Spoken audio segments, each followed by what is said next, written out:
Avis vascular centre మన దేశంలోనే the best varicose vein hospital. Hi నమస్తే, వెల్కమ్ టు ఐ డ్రీమ్. నేను మీ anchor Pratyusha. ప్రతి ఒక్కరు ఏదో ఒక రకమైన హెల్త్ ప్రాబ్లంతో బాధపడుతూ ఉంటారు. మనకి ఒక హెల్త్ ప్రాబ్లం రాగానే మనం వెంటనే ఇంగ్లీష్ మందులకు వెళ్ళిపోతూ ఉంటాం. అంటే వేలు లక్షలు ఖర్చు పెట్టి అలాంటి ట్రీట్మెంట్ తీసుకోవడం కంటే మన తాతలు ముత్తాతల కాలం నుంచి ఉండేది ఆయుర్వేదం.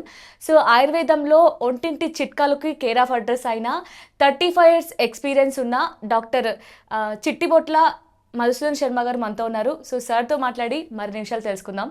నమస్తే సార్. నమస్తే. ఎలా ఉన్నారు సార్? మీరు ఎలా ఉన్నారు? చాలా బాగున్నాను సార్. సార్, ఈ మధ్య కాలంలో చాలామంది కామెంట్ చేస్తున్నారు ఏంటంటే పక్షవాతం గురించి అడగండి సార్ని అని. సో దాని గురించే మాట్లాడదాం సార్.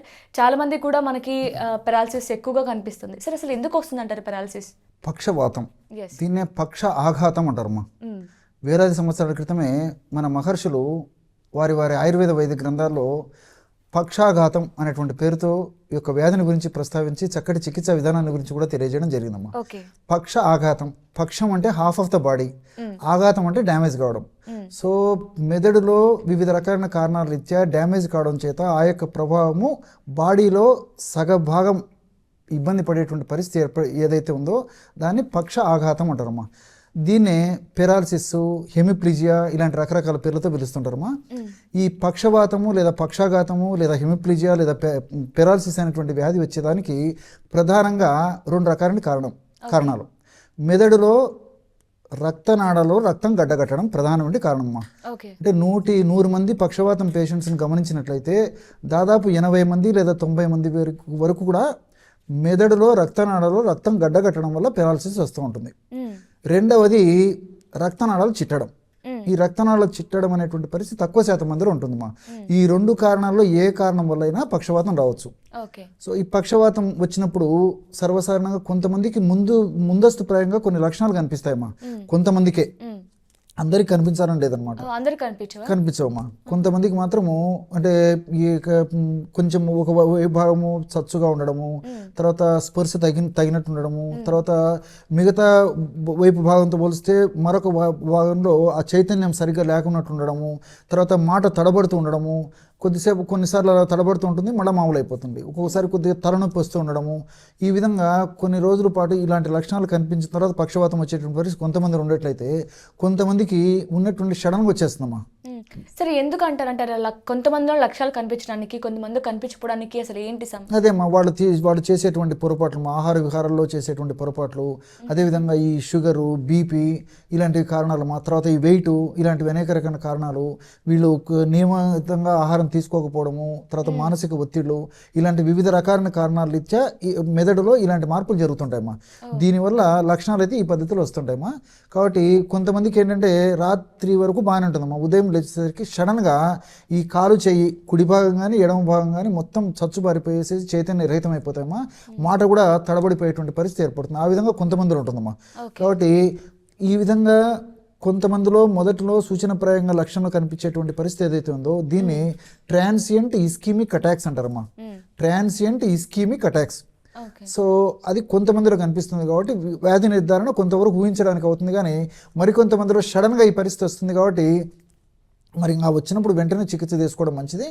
సర్వసాధారణంగా బీపీ ఎక్కువ ఉన్నటువంటి వాళ్ళలో, షుగర్ ఎక్కువ ఉన్నటువంటి వాళ్ళలో, వెయిట్ ఎక్కువ ఉన్నటువంటి వాళ్ళలో, మానసిక ఒత్తిడి ఎక్కువగా ఉన్నటువంటి వాళ్ళలో, వీళ్ళలోనే ఎక్కువ శాతం మందిలో వచ్చేటువంటి పరిస్థితి ఏర్పడుతుంటుందమ్మా. ఓకే సరే, ఈ పక్షవాతంని తగ్గించుకోవడం కోసం ఇటు ఇంగ్లీష్ మందులు కాకుండా, ఇట్లా కాస్ట్లీ మెడిసిన్ కాకుండా మీరేమైనా ఇంట్లోనే చేసుకునే చిట్కాలు ఏమైనా చెప్తారా? ఉన్నాయమ్మా. వైద్యులు సూచించిన మేరకు ఔషధాలు వాడుకుంటూ ఇప్పుడు మనం చెప్పుకోబోయేటువంటి ఈ యొక్క ఫార్ములాను వాడుకోవడం వల్ల సైడ్ ఎఫెక్ట్స్ ఉండవు, అన్ని సైడ్ బెనిఫిట్స్ ఉంటాయి. రెండోది ఏంటంటే చాలా త్వరగా రికవర్ వచ్చేస్తుందమ్మా.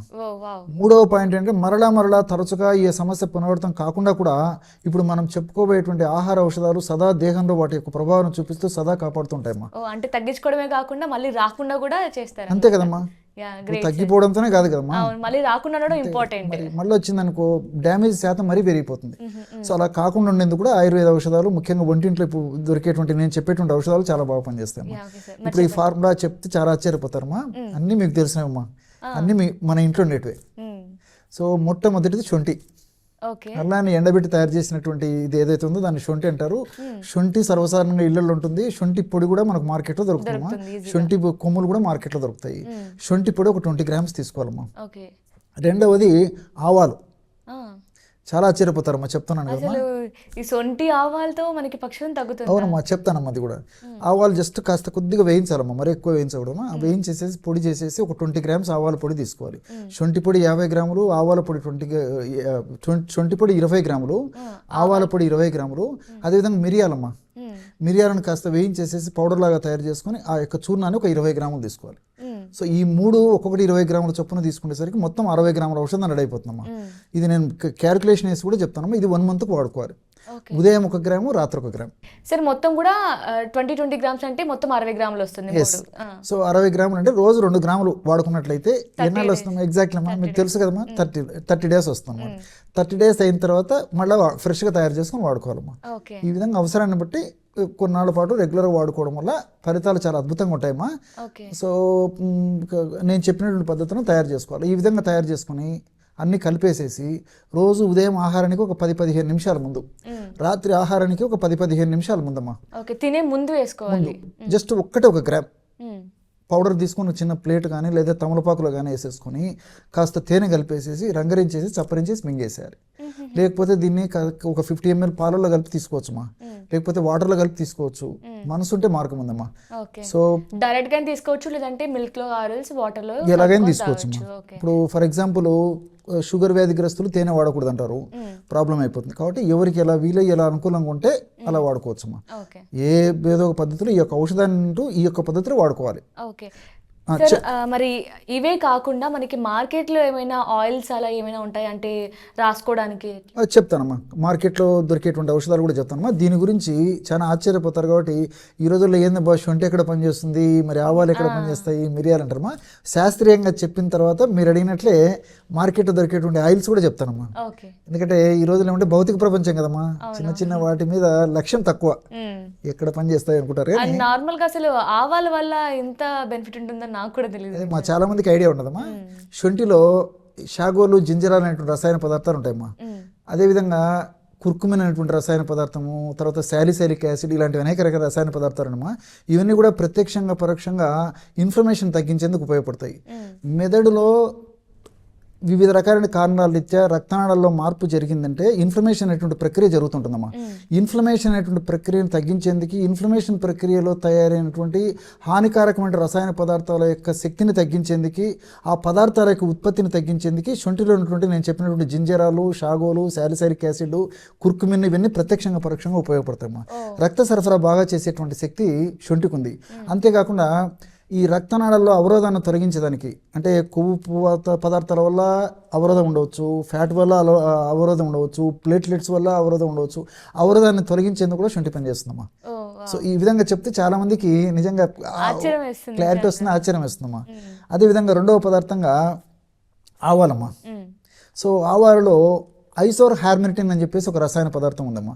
ఈ ఐసోర్ హార్మినిటిన్ అనేటువంటి రసాయన పదార్థం కూడా ఏంటంటే రక్తనాళాలను వ్యాకోచపరుస్తుంది.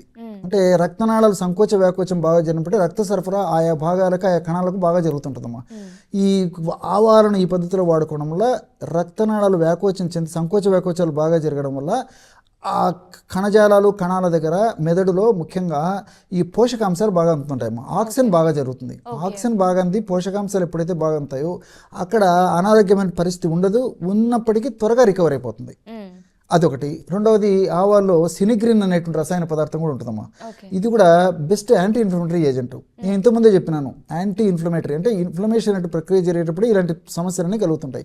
ఇన్ఫ్లమేషన్ తొలగించేందుకు ఆవాలు అన్నటువంటి ఈ సినిగ్రిన్ అనేటువంటి రసాయన పదార్థం కూడా ఉపయోగపడుతుందమ్మా. సరే, మిరియాలు ఏంటంటే మనం ఏదో కూరలు వేసుకుంటాం సార్, మిరియాలు ఏముంటుంది బా అని చెప్పేసి అనుకుంటామా.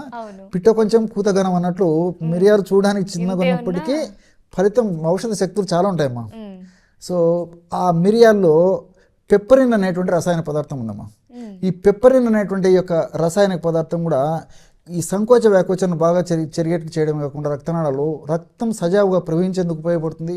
అదేవిధంగా రక్తనాళాల్లో బ్లాక్స్ రాకుండా ఉండేందుకు కూడా ఈ యొక్క మిరియాలు చాలా చక్కగా ఉపయోగపడతాయి. అంతేకాకుండా ఈ యొక్క మిరియాలు వాడుకోవడం వల్ల షుగరు నియంత్రణ ఉంటుందన్నమాట. చాలా మందికి షుగర్ వ్యాధిగ్రస్తులు ఈ సమస్య వస్తూ ఉంటుందన్నమాట. అంటే ఇన్సులిన్ రెసిస్టెన్స్ వల్ల ఇన్సులిన్ సెన్సిటివిటీని పెంచేందుకు మిరియాలు ఉన్నటువంటి పెప్పరిన్ అనేటువంటి రసాయన పదార్థం ఉపయోగపడుతుంది. అదేవిధంగా వెయిట్ లాస్ అయ్యేందుకు కూడా వెయిట్ వల్ల కూడా ఈ యొక్క సమస్య చాలా మందిలో వస్తుంటుందమ్మా.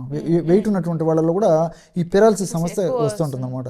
సో పరోక్షంగా వెయిట్ తగ్గేదానికి కూడా ఈ మిరియాలు ఉన్నటువంటి పెప్పరిన్ అనేటువంటి రసాయన పదార్థం ఉపయోగపడుతుంది. సో ఈ విధంగా మల్టిపుల్ బెనిఫిట్స్ నేను చెప్పినట్టు ఫార్ములా ఉన్నాయి కాబట్టి ఈ పద్ధతిలో తయారు చేసుకుని వాడుకోవడం వల్ల చాలా క్షేమదాయకంగా పనిచేస్తాయి ఈ ఔషధాలు. ఇంకోటి అంటే ఈ ఔషధాల యొక్క ప్రభావం సదా దేహంలో ఉంటూ సదా కాపాడుతూ సదా రక్షిస్తూ ఉంటాయి అవి. సరే, మీరు అడిగిన దానికి నేను వస్తానమ్మా. ఆయిల్స్ అమ్మా. సో కుడివైపు కానీ ఎడమవైపు కానీ మరి చైతన్య రహితమై సడన్గా ఎత్తడం కానీ దించడం చేత కాదమ్మా పాపం. సో ఉన్నట్టుండి కుటుంబం అంతా కుప్పకూలిపోయేటువంటి పరిస్థితి అమ్మా. ఇంట్లో మరి ఇంటి వాళ్ళకి ఎవరికి వచ్చినప్పటికమ్మా, మరి ఆడవాళ్ళకి వచ్చినా మగవాళ్ళకి వచ్చినా చాలా ఇబ్బంది కదమ్మా పాపం. ఇతరుల మీద డిపెండ్ అయ్యాల్సిన పరిస్థితి ఏర్పడుతుంటుంది. తప్పకుండా అవ్వాలి కదా, డిపెండబుల్ లైఫ్ అయిపోతుంది పాపం. మానసికంగా కూడా కుంగిపోతుంటారమ్మా. సో పైపూత మందుగా ఎలాంటి ఔషధాన్ని వాడుకోవాలంటమ్మా, విషముష్టి తైలం అని చెప్పేసి దొరుకుతుందమ్మా మార్కెట్లో. విషముష్టి తైలం అది మనకు ఆయుర్వేద ఔషధ విక్రయశాలలో దొరుకుతుందమ్మా. ఆ తైలాన్ని తెచ్చుకొని కాస్త తైలాన్ని తీసుకొని ఎక్కడైతే ఈ యొక్క చైతన్య రహితం అయిపోయి చెయ్యి కాలు పడిపోయినాయో ఆ భాగంలో అప్లై చేసి సున్నితంగా మర్దన చేయాలి. కాస్త వేడి చేసి గోరువెచ్చగా చేసేసి ఒక 5-10 నిమిషాల సేపు మర్దన చేసేసి 1 గంట సేపు అలాగ ఉన్న తర్వాత స్నానం చేస్తుంటే సరిపోతుందమ్మా. ఈ విధంగా రెగ్యులర్గా చేయడం వల్ల మరింత త్వరగా, మరింత సమర్థవంతంగా, మరింత శీఘ్రంగా ఆ సమస్య నుంచి బయటపడేందుకు అవకాశం ఏర్పడుతుందమ్మా. ఓకే, అంటే ఇప్పుడు మీరు చెప్పిన హోమ్ రెమెడీ కావచ్చు, ఈ ఆయిల్స్ యూజ్ చేయడం వల్ల కావచ్చు, మళ్ళీ రాకుండా మనం కాపాడుకోవచ్చు. కాపాడుకోవచ్చు. నైస్ సార్, చాలా చక్కగా చెప్పారు. Thank you so much. Okay.